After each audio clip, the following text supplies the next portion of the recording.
یہ کاتبین وحی کے سردار ہیں، 50 لوگ کاتبین وحی تھے، اللہ کی وحی کو لکھنے والے، ان کے سردار امیر معاویہ رضی اللہ تعالیٰ عنہ تھے، ان کو کرٹیسائز کر کے ہم غیر محسوس طریقے پر وحی کو مورد الزام نہیں کہہ رہے۔ السلام علیکم ورحمۃ اللہ وبرکاتہ۔ اللہ سے دعا کرتے ہیں کہ آپ لوگ خیریت سے ہوں گے۔ معاویہ رضی اللہ کی انگلیوں کا ذکر قرآن میں، حضرت معاویہ کاتب وحی۔ تو اس ویڈیو میں جو ہے انجینئر محمد علی مرزا نے جو ہے معاویہ رضی اللہ کاتب وحی کی حقیقت کو ایکسپوز کیا ہے، اور یہ کیا معاملہ ہے کاتب وحی کا، آپ جو ہے اس ویڈیو میں دیکھیں گے تو آپ کو پتہ چلے گا۔ اور ہم لوگ بھی چاہتے ہیں کہ ہر چیز جو ہے وہ قرآن اور حدیث کی روشنی میں سامنے آئے، اور ہم سب کو جو بھی صحیح معلومات ہے وہ ملے۔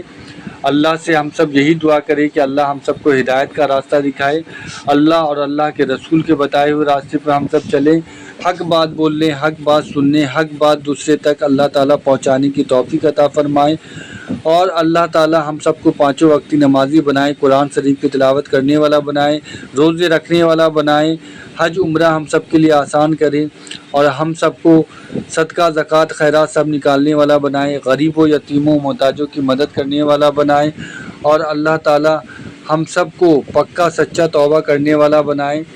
استغفر اللہ الذی لا الہ الا هو الحی القیوم واتوب الیہ۔ اے اللہ تو غفور رحیم ہے، رحیم و کریم ہے۔ اے اللہ ہم سب سے جو بھی جانے انجانے میں غلطی ہوئی ہے، اے اللہ اسے معاف فرما دیجئے۔ اے اللہ آپ معاف نہیں کریں گے تو ہم سب برباد ہو جائیں گے مالک۔ اے اللہ ہم سب کی غلطیوں کو معاف فرما دیجئے، آمین ثم آمین۔ آپ صحابی ہیں، لیکن آپ کے مناقب میں ایک آپ کی بہت بڑی فضیلت یہ ہے کہ حضرت امیر المومنین معاویہ بن ابو سفیان رضی اللہ تعالیٰ عنہما یہ رسول اللہ صلی اللہ علیہ وسلم کے کاتب ہیں، اور کاتب وحی ہے، یعنی قرآن کریم کی آپ کتابت فرمایا کرتے تھے۔ کتنا بلند ہے، کتنا بالا ہے، کتنا اعلیٰ ہے۔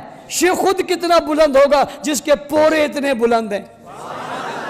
یہ خود کتنا اعلیٰ ہوگا جس کی انگلیوں کا ذکر قرآن میں، قرآن قیامت تک رہے گا۔ اور دشمنان معاویہ، معاویہ تو معاویہ، معاویہ کی انگلیوں کا ذکر بھی قیامت تک رہے گا۔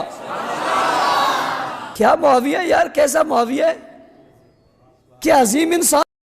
تو حضرت امیر معاویہ کی شخصیت ایک چیز ہے، آپ کا دور خلافت دوسری چیز ہے۔ شخصیت کے اعتبار سے صحابی رسول ہیں، برادر نسبتی ہیں حضور کے صلی اللہ علیہ وسلم، اور پھر یہ اس قدر معتمد علیہ ہے صحابہ میں سے کہ وہ کاتبان وحی، یہ عام آدمی کے کرنے کا کام نہیں تھا جو وحی کی کتابت کرے، اللہ کے کلام کی۔ البتہ یہ ہے کہ جیسا کہ میں نے عرض کیا، ان کا دور خلافت راشدہ نہیں ہے، وہ ملوکیت کا دور ہے۔ یہ میں نے عرض کیا، میں نے ایک صاحب نے جب یہ کہا کہ ملوکیت شروع ہو رہی تھی، میں نے شروع نہیں ہو رہی تھی، ملوکیت تو 20 سال پہلے شروع ہو چکی تھی۔ اسی طریقے سے ایک صاحب نے کہا تھا اسلام کو قائم کرنے کے لیے حضرت حسین میدان میں آئے، میں نے کہا یہ بھی غلط ہے، اسلام تو 60 سال پہلے قائم ہو چکا تھا۔ نبی اکرم صلی اللہ علیہ وسلم کے دستے مبارک سے اسلام قائم ہو گیا، جعل الحق وزهق الباطل ان الباطل کان زهوقا۔ پھر 30 برس تک وہ کامل شکل کے اندر قائم رہا۔ تو اسلام جو ہے وہ جو ہے در حقیقت اب قائم کرنے والی بات نہیں تھی، البتہ اس کے اندر زوال شروع ہو گیا تھا۔ اس زوال کے عمل کو روکنے کے لیے حضرت حسین میدان۔ ایک کہ رسول اللہ صلی اللہ علیہ وآلہ وسلم کبھی خوشی میں اپنے صاحب سے کچھ کہہ دیتے ہیں، اور کبھی غصے میں۔ بعض لوگ اس حدیث کو امیر شام کے حق میں پیش کرتے ہیں۔ اس کے اوپر میری ویڈیو پہلے بھی ریکارڈ ہے، مولا علی علیہ السلام سے متعلق 5 جھوٹ۔ یہ ابو داؤد میں حضرت سلمان فارسی سے یہ روایت ہے، تو اس کا میں نے پورا انالیسس کیا کہ یہ اس طریقے سے ایسا نہیں ہے، ورنہ تو مسند احمد میں حدیث ہے، سنن ابی داؤد میں حدیث ہے، حضرت عبداللہ بن عمر بن عاص کہتے ہیں کہ میں نبی صلی اللہ علیہ وآلہ وسلم کی مجلس میں جو کچھ آپ سے سنتا لکھ لیا کرتا تھا۔ یہی وجہ ہے، صحیح بخاری میں حدیث ہے، حضرت ابو ہریرہ کہتے ہیں مجھ سے زیادہ اگر کسی کو حدیثیں آتی ہیں تو عبداللہ بن عمر بن عاص کو، کیونکہ میں زبانی یاد رکھتا ہوں اور وہ لکھتے ہیں۔ اور ابو داؤد اور مسند احمد میں ہے کہ وہ کہتے ہیں میں ہر حدیث لکھ لیتا تھا۔ تو بعض اصحاب نے کہا کہ نبی علیہ السلام کبھی غصے کی عادت میں ہوتے ہیں، تو انسانی یعنی ایک فطرت کے ناطے ہو سکتا ہے آپ کی مبارک زبان سے ایسے الفاظ بھی نکلتے ہوں جو یعنی وہ اس طرح دین نہ ہو۔ تو کہتے ہیں میں نے لکھنا چھوڑ دیا، تو کچھ دنوں کے بعد نبی علیہ السلام نے کہا تم حدیثیں کیوں نہیں لکھتے ہو؟ تو آپ نے عرض کیا کہ اس طرح مجھے لوگوں نے منع کیا تھا۔ آپ نے اپنی مبارک زبان پکڑ کے فرمایا اس زبان سے حق کے سوا کچھ نہیں نکلتا۔ یہ وہ حدیث ہے جو اہل حدیث کے ہر ممبر سے بیان ہوتی تھی۔ کیونکہ وہ حدیث اہل حدیث اپنے آپ کو کہتے تھے نا. فقہ حنفی کا رد کرنے کے لیے نبی علیہ السلام کو امام بنا کے پیش کرتے تھے, بڑا اچھا کام ہے. لیکن جب سے امیر شام معاویہ ابن ابی سفیان رضی اللہ تعالیٰ عنہ کا مسئلہ کھڑا ہوا ہے, اب وہ یہ روایتیں ڈھونڈتے ہیں کہ حضور غصے کی حالت میں کچھ بھی کہہ سکتے ہیں. کیا یہ اہل حدیث کا عقیدہ تو چھوڑ دیں, کیا کسی عام مسلمان کا بھی یہ عقیدہ ہے کہ نبی علیہ السلام اپنی مبارک زبان سے کوئی ایسی بات کریں گے جو,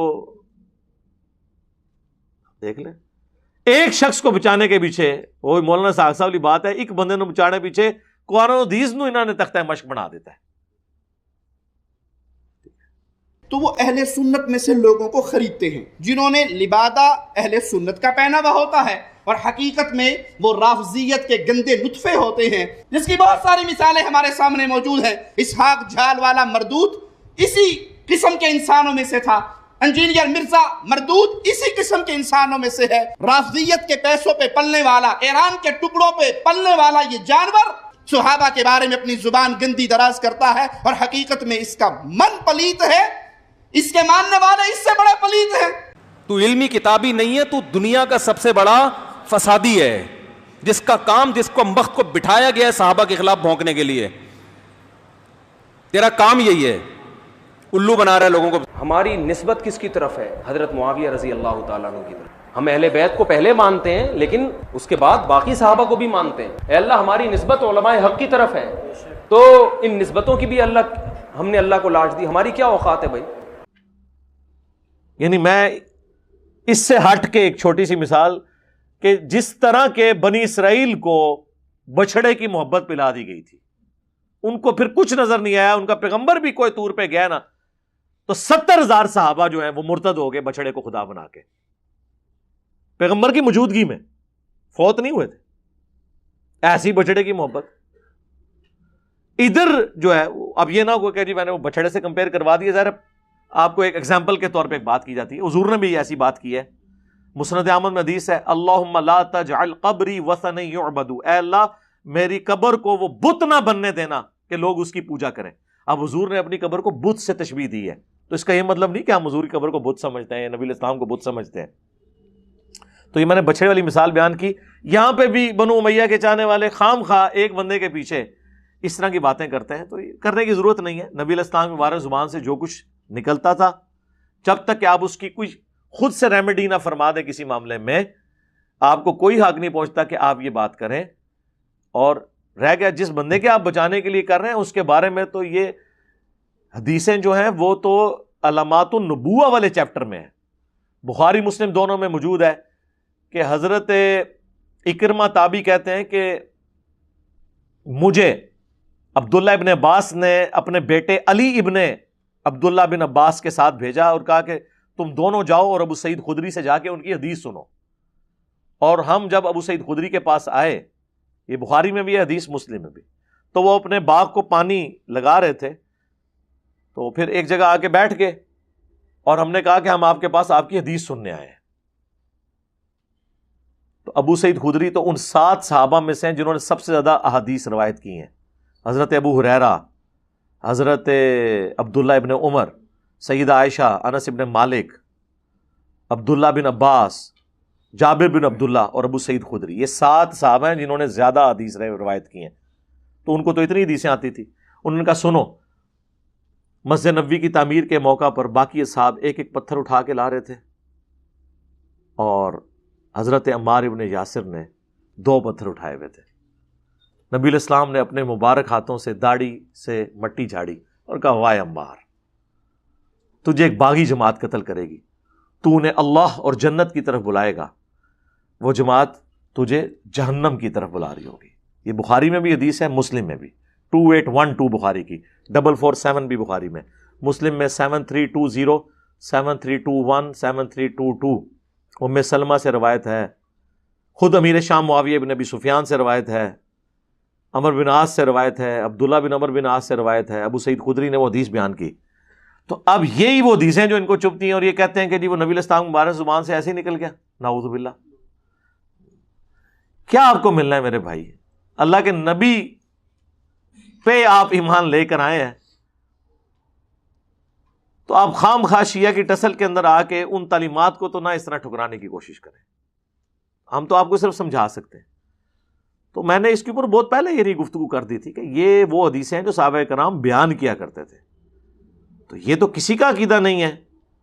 رہا سلمان فارسی کا وہ کہنا، انہوں نے حذیفہ ابن یمان کو ڈانٹا تھا، ابو داؤد میں حدیث ہے، وہ جب لوگوں کے بارے میں روایتیں بیان اس طرح کی کرتے تھے لیکن اس میں نہیں بتایا کہ کون سی روایت بیان کرتے تھے، وہ جنرل ہے. تو انہوں نے کہا نبی الاسلام بعض اوقات کسی کو غصے کی حالت میں کبھی ڈانٹ دیتے تھے، تو تم اس طرح کی باتیں نہ کیا کرو، لوگوں کے دلوں میں ایسی بات ہے. وہ تو بات بالکل ٹھیک ہے. بشری تقاضے کے طور پر نبی الاسلام کا کسی کو ڈانٹ دینا، آپ نے تو اپنی بیویوں کو بھی ڈانٹا ہے. ٹھیک ہے. سیدنا علی رضی اللہ تعالیٰ عنہ کی بھی ایک بات پہ نبی الاسلام نے ناراضگی کا اظہار فرمایا، جو صحیح بخاری میں آتا ہے. جب وہ تہجد کے وقت اٹھانے کے لیے گئے تو حضرت علی نے کہا کہ اللہ ہی ہمیں اٹھاتا ہے، اللہ ہی سلاتا ہے. تو نبی علیہ السلام وہاں سے اٹھے. اب ظاہر فرض نماز کا تو نہیں تھا، نفلی نماز تھی. نبی علیہ السلام وہاں سے جاتے ہوئے اپنے زانوں پہ ہاتھ مارا اور کہا کہ انسان بڑا جھگڑالو ہے. تو بعض اوقات نبی علیہ السلام اپنی اس چیز کا اظہار کر دیا کرتے تھے. یہ بشری تقاضے ہوتے ہیں. ٹھیک ہے.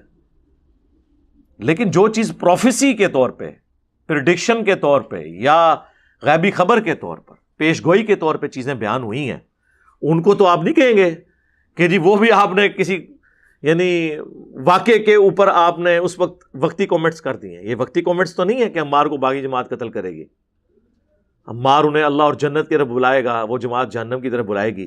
یہ تو آپ کے سامنے کوئی واقعہ ہوا ہی نہیں ہے. یہ تو آپ کی وفات کے 30 سال کے بعد جنگ صفین میں یہ واقعہ ہوا ہے، اور مسند احمد میں اوپر تلے احادیث ہیں. ابو الغادیہ ایک اصحاب شجرہ میں سے تھے، بیت رضوان کے صحابی، انہوں نے قتل کیا. پوری زندگی روتے تھے کہ مار کے قاتل اور مال لوٹنے کے بارے میں جہنم کی وعید ہے، وہ رویا کرتے تھے. لیکن اب یہ باتیں کیوں یہی بیان کریں گے؟ پھر تو لوگ پوچھیں گے کہ کس رضی اللہ عنہ نے، کس رضی اللہ عنہ کے کہنے پر عمار رضی اللہ عنہ کو شہید کیا؟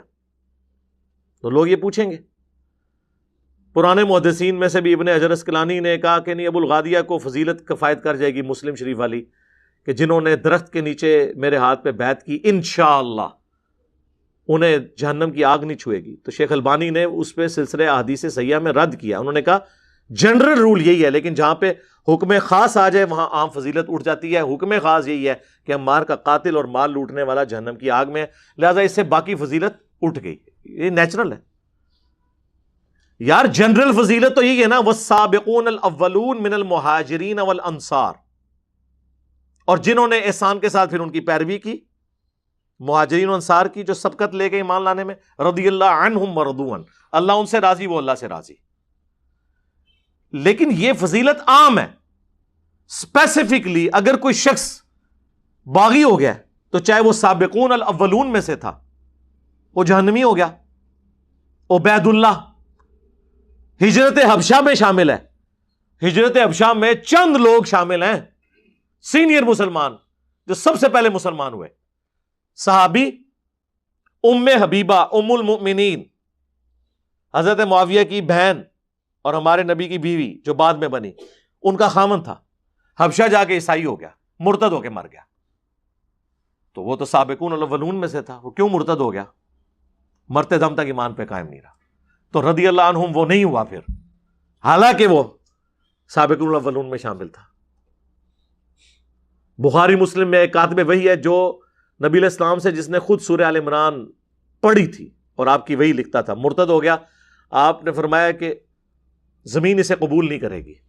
لاش دفناتے تھے تو زمین باہر پھینک دیتی تھی. لوگ کہتے تھے کہ محمد کے اصحاب نے ایسا کیا ہے.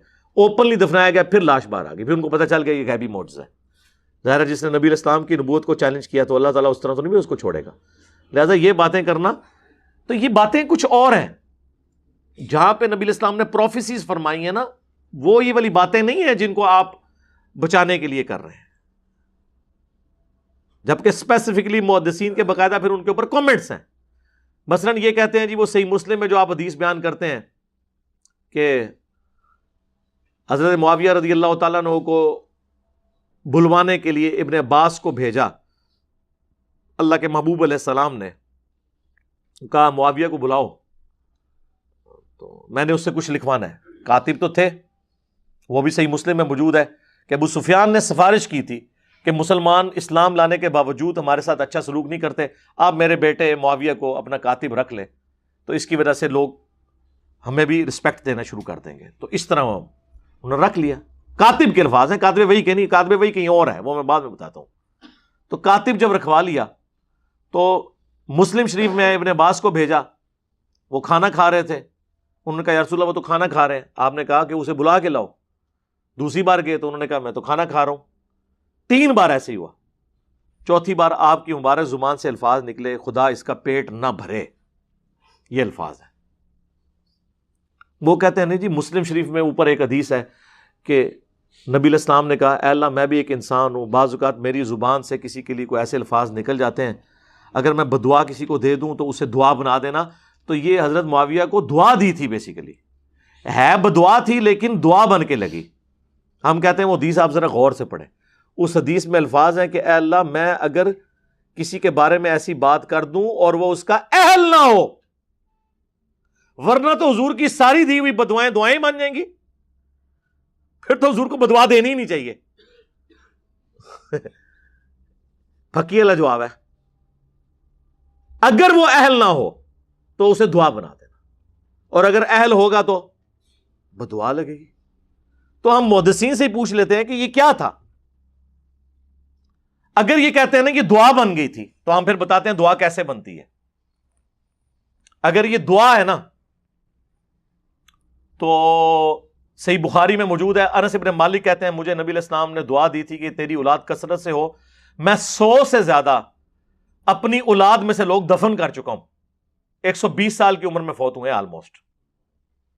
تو یہ دعا نظر آ گئی نا کثرت اولاد کی. تو اتنی کثرت سے ہوئی کہ 100 زیادہ دفنائے ہیں، تو اور بچے کتنے ہوں گے؟ جبکہ چھوٹی عمر میں شادیاں ہو جاتی تھی اس وقت، اور 1 سے زیادہ لوگ شادیاں عرب کے کلچر میں کرتے تھے. تو دعا نظر آئی نا. اب یہاں پہ اس دعا کی اگر یہ دعا بنی ہے نا، پھر یہ ہوگا کہ حضرت معاویہ رضی اللہ تعالیٰ عنہ ایک لقمے ہی لگاتے تھے تو ان کا پیٹ بھر جاتا تھا. یہی ہونی چاہیے نا.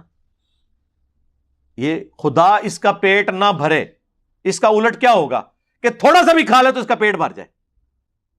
یہی ہونا چاہیے نا. یہ دعا تو پھر اس سے ہی بنے گی نا، ریورس بنتی ہے نا. کسی کا کھانے کے باوجود پیٹ نہ بھرنا، یہ تو بدعا ہی ہوگی نا. وہ ریورس ہوتا ہے اس کا. دعا بن گئی تو پھر تو یہ ہوگا کہ وہ تھوڑا سا کھاتے تھے ان کا پیٹ بھر جاتا تھا. تو جناب آپ کتاب الاوائل کھول لیں، امام ابن ابی عاصم کی کتاب. یہ پہلے 300 سال میں مسلمانوں کے بڑے محدثین میں سے ہیں، اہل سنت کے ائمہ میں سے ہیں. انہوں نے باقاعدہ وہ ساری روایتیں جمع کی ہیں کہ کتاب الاوائل کے جو کام پہلی دفعہ ہوئے اس میں انہوں نے یہ بات بھی نقل کی کہ اس امت میں سب سے پہلے جس نے بیٹھ کے خطبہ شروع کیا وہ حضرت معاویہ رضی اللہ تعالیٰ عنہ تھے، کیونکہ ان کا پیٹ بھر چکا تھا چربی کی وجہ سے. اور یہ روایت المصنف ابن ابی شیبہ میں بھی موجود ہے.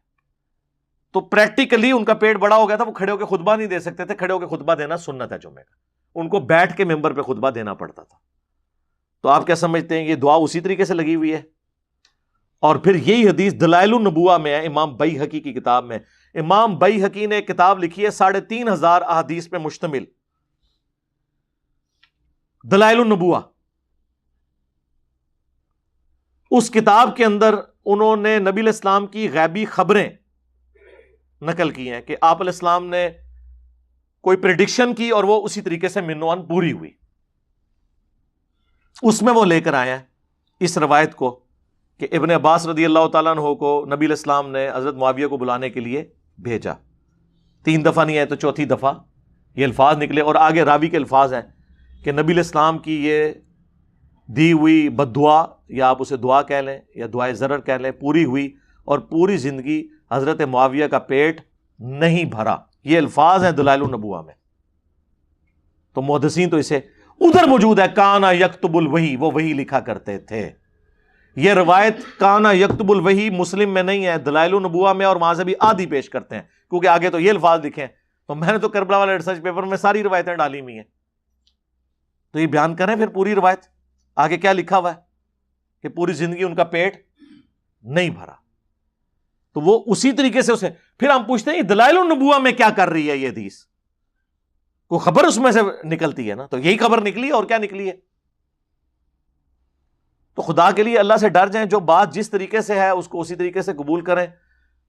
خام خواہ اس طرح سے آپ کسی کو ڈیفینڈ کرنے کی کوشش کریں گے تو اس کا پھر رزلٹ کوئی نہیں نکلنا، سوائے اس کے کہ مسلمانوں میں انتشار پیدا ہوگا، اپنی کتابوں سے ان کا اعتماد اٹھ جائے گا، اور آپ اس طرح کی یعنی سوالات کر کے کہ جی وہ نبی علیہ السلام کو آپ ایک بندے کو بچانے کے لیے. اور مفتی احمد یار خان نعیمی صاحب جو گجرات میں بریلویوں کے بہت بڑے مفتی تھے، انہوں نے باقاعدہ ایک کتاب لکھی امیر معاویہ رضی اللہ تعالیٰ عنہ.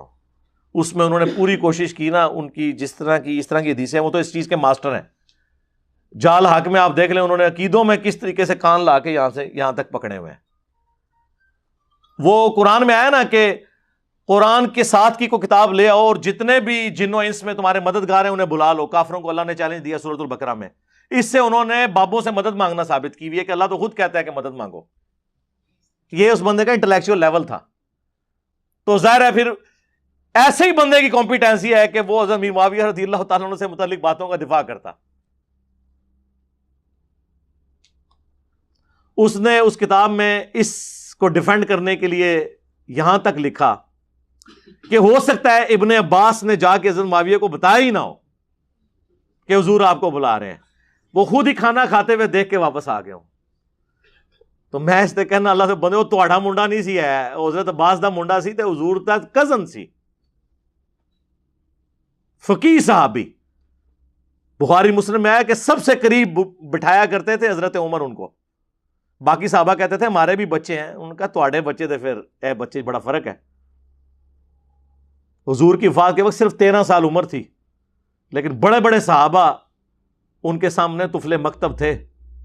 ظاہر ہے دعا تھی کہ اللہ ابن عباس کو قرآن کا علم عطا فرما. صحیح بخاری میں نبی علیہ السلام کی قرآن کے علم کے بارے میں ان کے لیے دعا ہے. تو اس نے کہہ دیا ابن عباس نے، تو اس کا تو مطلب یہ ہے کہ نبی علیہ السلام نعوذ باللہ بغیر تحقیق کے ہی ابن عباس کی بات پہ اعتبار کر کے تو حضرت معاویہ کے بارے میں یہ بات کر دی. یہ تو بات رسول اللہ کے تک چلی جائے گی. تو انہوں نے ایک بندے کو بچانے کے پیچھے یہ کرنا شروع کر دیا. ہمیں کوئی شوق نہیں یقین کریں یہ باتیں کرنے کا، لیکن چونکہ ہماری پوری ڈاکٹرن ختم ہو جاتی ہے اس حوالے سے کہ ہم تو قرآن و سنت کو حجت مانتے ہیں. اب یہ تو نہیں قرآن و سنت میں ہم نے وہی حجت ماننا ہے جو کسی ایک فرقے کو سپورٹ کر رہا ہے. سب کچھ ٹوٹیلٹی میں دین کو لے کے چلنا ہے. صلو علی محمد و آل محمد، اللہم صلی علی محمد و علی آل محمد و اصحاب محمد اجمعین الی یوم الدین، آمین.